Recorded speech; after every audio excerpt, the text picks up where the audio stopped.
In today's episode, I'm going to be sharing with you one of the historical sites in Uganda that is believed to be sacred, and there are things you are not supposed to do there, and if you do them, certain things will happen to you. This story is going to give you chills. This is a history of Uganda, but I bring it to you in story format. So if you're a fan of stories, please grab your seat, get your popcorn, and let's dive into the story.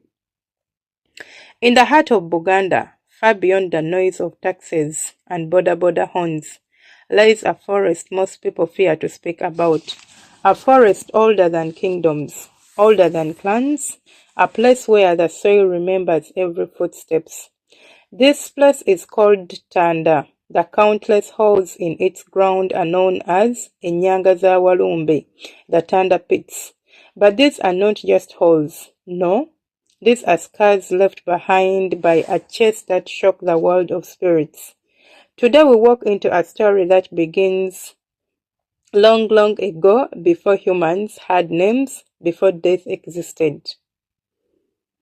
The Baganda tell us in the beginning there were gods who lived in heaven. Among them was Gulu, the father of all creation, and his daughter Nambi fell in love with a young man called Chintu, the first human. After a long struggle, Gulu allowed Nambi to come live on earth and leave heaven and stay with Chintu. But he warned her, "Do not bring Walumbe, your troublesome brother. For whenever he goes, death follows." Nambi agreed, but on the way to earth, she realized she had forgotten something at Gulu's home. And when she returned back to pick it up, Walumbe followed her, and so unknowingly she brought death to the world. At first, life on earth was beautiful. Chintu and Nambi had children, gardens flourished, animals multiplied, but Walumbe became jealous. One day he asked Chintu, "Give me one of your children to be my helper." Chintu refused, and that was when the death began.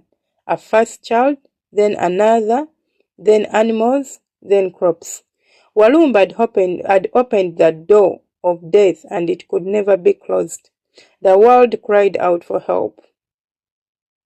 Up in the heaven, Gulu felt pain for his daughter. He decided to send someone to stop Walumbe.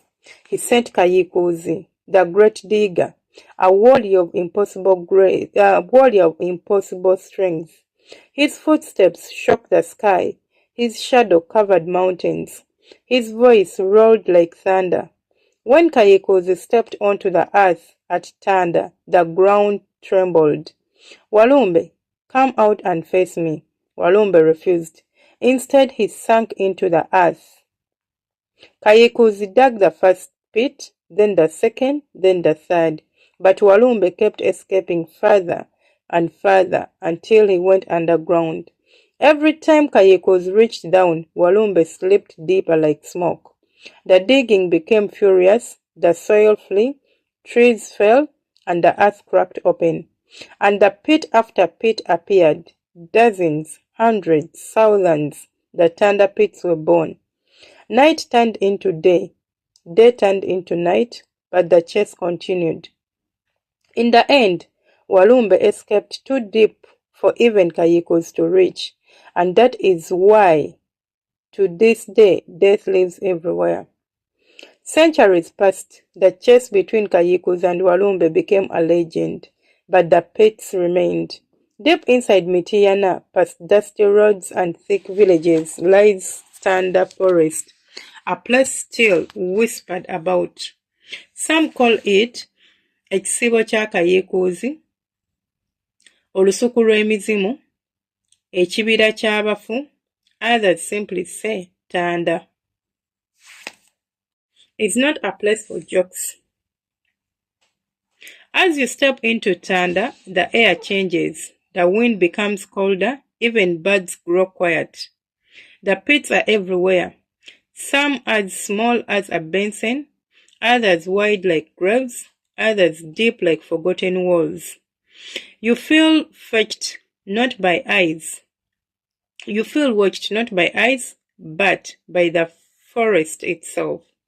Every tree seems older than memory. The ground feels alive.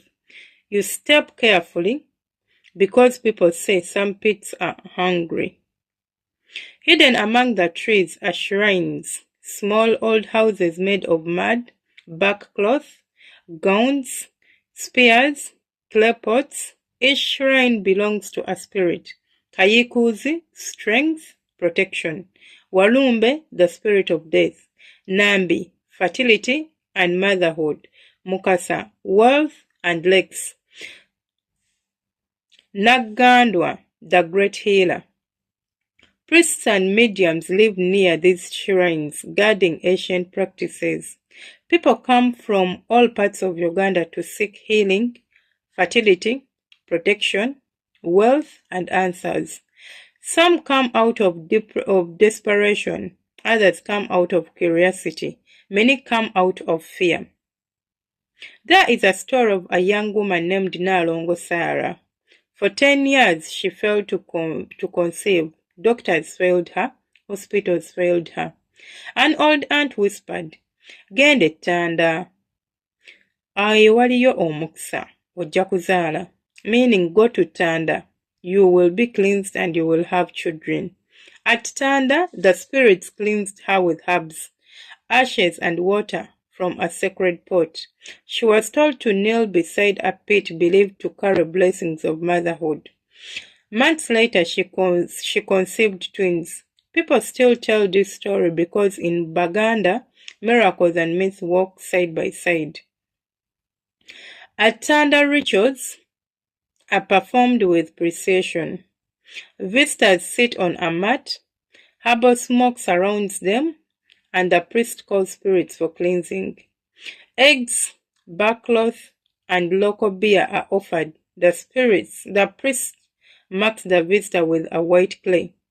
For a fertility ritual, women kneel beside a sacred pit.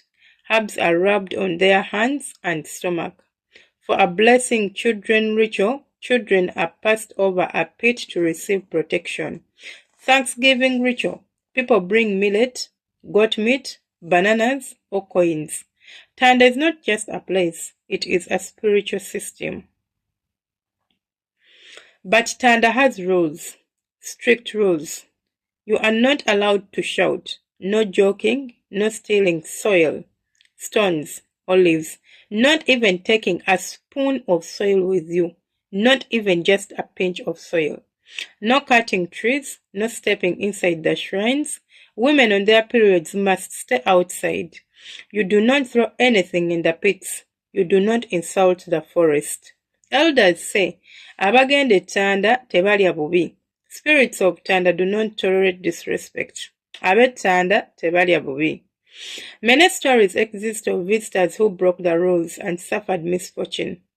Some say at night, Tanda is awake. People claim to see a tall, dark man walking among the pits, footsteps when no one is there, drums beating deep underground, a woman in black clothes disappearing behind a tree, warm pits that feel alive, cold ones that feel like doorways. Others claim the pits move, that a pit you passed in the morning is gone by evening. Whether true or not, the stories never stop. Among the thousands of pits, one is feared above all, a deep, wide pit surrounded by barkcloth and spears. Elders whisper, "Wano we wa Walumbe, this is where Walumbe last passed. Wano we wa Walumbe, we asembayo okuyita."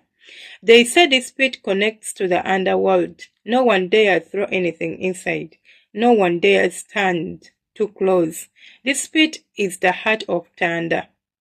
Today Tanda is a heritage site. Students visit, researchers study it, tourists take pictures, but the old stories remain alive. For the Baganda, Tanda is proof that death has a beginning. Spirits walk among us, and the world is larger than our eyes can see. And the battles of God still echo in our forests. As you leave Tanda, you look back one last time. The forest stands, still watching. The pits lie still, but something inside them feels awake, listening, remembering. You step out onto the main road, leaving behind a world where gods once walked, where death was born, where the earth cracked open in fear. Tanda is not just a place, it is a story written in the soil, a wound that never healed, a reminder that some battles never end. For where Walumbe hides, Kayiikuuzi still searches, and the chase continues.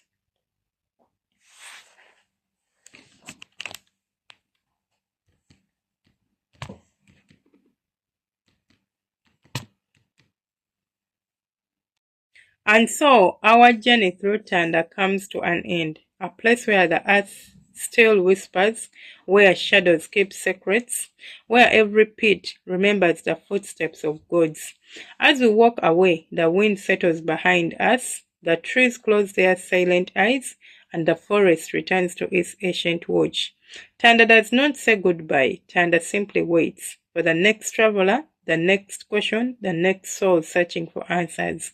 The world cannot give, but remember this, not all stories end. Some continue beneath our feet, breathing in the quiet places, lingering in forgotten forests, echoing through time.